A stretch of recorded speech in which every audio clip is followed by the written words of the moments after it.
So you join us again for another instalment of our skills and technique, and we're looking at climbing. Now, inevitably a lot of people end up doing the easy route up, forest roads and easier tracks and trails, but there is another way, and there are certainly sections out there, both in more natural terrain and the bike parks, that you'll find a bit more challenging, and we're looking at technical climbing.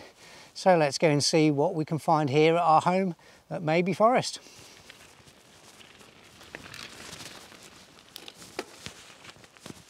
So to kick us off, we've come to something relatively easy, and it just so happens to be at the start of most of my bike rides. The main trail heads out down here, and we've got a slightly steeper gradient, which a few of us locals have been riding for quite some years now. So as much as it's not hugely technical, it still requires technique. Particularly vision, so you look up and you choose where you want to go, obviously. You look at the steeper gradient at the start of it and you realise that you need to give it some oomph. So a good acceleration off the good solid ground down there, because we're now getting into sort of loamy ground, soils, sticks and all sorts of litter in the trail surface there. We may then get seated again to get some grip and traction. So in this instance, we're not needing to lower the seat. We're not anticipating any sort of big up step shapes where we're going to have to hop and lift the back end of the bike up. So we can get seated and get some traction again. But just as we come round this little fir tree, there's a couple of big pokey out roots, and they're going to require a bit more attention. So you may want a little bit of power to lift the front wheel up onto them rather than just bump into them. I'm just going to use the bar, my monkey grip, lift myself up a bit while still pedaling, and unweight the back end by literally getting the bum up out of the saddle and allowing the back wheel to bump up onto them. I'm going to have to be delicate with my power at that point. It may be that I've taken a shift down here to deal with a slightly steeper gradient at the exit of this. I may decide to power the same gear through, but key thing with that power delivery is that I don't get too excited and put down too many GGs and spin the back wheel up. We want to try and get that gripped up and remain gripped up. And that should see us right and up onto the top. Let's have a look and see how we get on with it.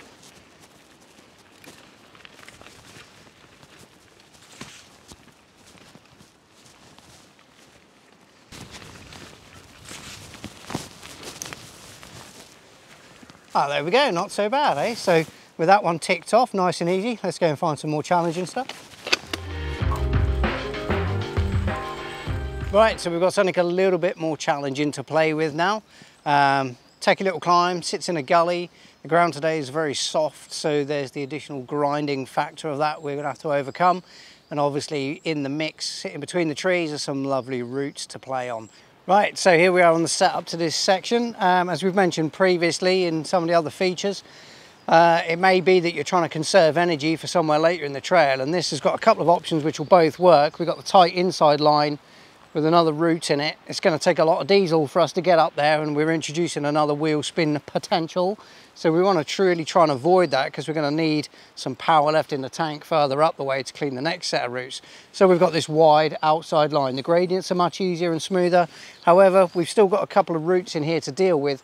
So we're going to have to lift the front wheel up this to avoid bumping into it and killing some speed. We're going to have to be a bit delicate on the power so that we're not lighting up the back wheel and wheel spinning unnecessarily. Just round on the other side of this tree is also another pair of little roots to deal with as well. They're only small, but they'll be enough to give you a little nudge and a slide if you did hit the gas too hard while sat on them.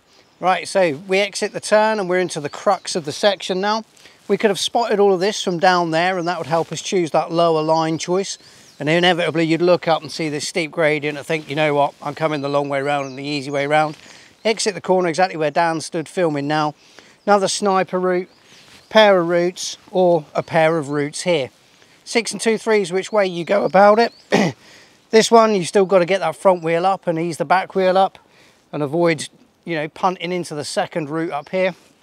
The lower line, they're tighter stacked, so depending on your wheelbase and wheel size, we've got to clear them as well. I use this lower line in the first run, as you'll see, and we can actually use that shape into that bottom route to give us a little bit of lift, to lift the front wheel up. Then I've got to float the back wheel up onto the top, try not to spin up on the route there. And again, we'll run this second line as well, and you'll see it's a similar thing.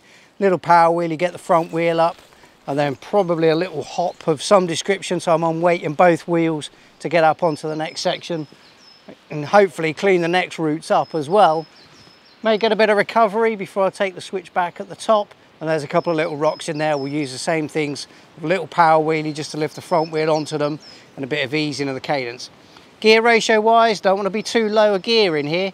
If I'm opting for those bigger sprockets on the back, I'm going to be spinning too much. I'm going to risk my collision points.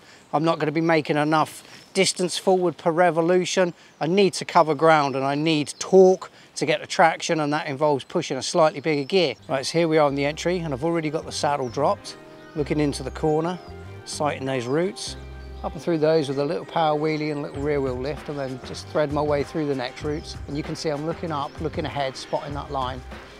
Power wheelie up, rear wheels lifted, and I keep pedaling in the air to get the drive down as soon as I've cleaned that set of roots. That's us then looking to sit down and get a bit of recovery before we make the switch back at the top and exit. So that's another section cleaned. Let's pick ourselves something else in the forest and see how we link those skills to the bit of trail that we're going to ride next. We've got a longer section here. It's not hugely technical. There's a little bit of line choice going on, and you'll see as I'm making my way up, there's some movement left, right across the trail. As we're getting up here in the top section, I'm going to stand up, get the bum up out the saddle so I'm not colliding into things, get more drive from the legs and bring the whole body into this. We're going to get seated again, recover, because inevitably there's going to be more of the same coming up further along the trail. Right, so as a standalone feature is not too bad. We could come up the face here, but the problem with this section is we've got actually a little bit of steepening gradient on the way into this. It's also part way up a climb, so it's very hard to have that energy to give it a big burst of power here to get clean up to here. So we're forced to come over to the left, which gives us a potential for some pedal collision points. So getting your crank timing and getting your cranks lined up is key to get up through this gap here. There is a slightly easier line over to the left, but we don't want to create more erosion over on there. So typically we run up this gap in the crag here. So not being in too small a gear and introducing more potential collision points with the cranks being in the vertical, having enough torque but not being over torqued that we can't drive the bike up through it. And obviously as we approach into this, down change your gear, stand up out of the saddle, get the bum up out of the saddle, a little bit of unweighting of the front wheel as we're coming in, and then certainly unweighting of the back wheel as we drive the cranks round and through. Looking into the shape of the ground, it's not smooth, it's quite jaggedy, so all those little edges are going to give us purchase, and seeing that in advance, looking at it, we can read it and it gives us the confidence that we can put the power down through it, and fingers crossed we don't light them up and spin up the back wheel. Well, there we go. So as you can see, it's not necessarily all about taking the easy road up. There are other challenges out there to be had. We know it's not everybody's cup of tea, but it is inevitable. One thing is for sure, that in order to go down and get those real fun bits that most of us like, you have to go up somehow. And there's a lot to be said for that as well. Technical climbing teaches you a lot about vision, which comes into all of your descending and traversing work. It teaches you an awful lot about crank position, pedal placement.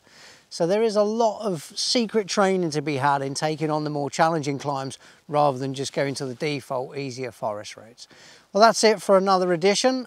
We hope you've enjoyed, and we invite you to come and join us again in the next episode as we continue to progress those core skills with our progression sessions.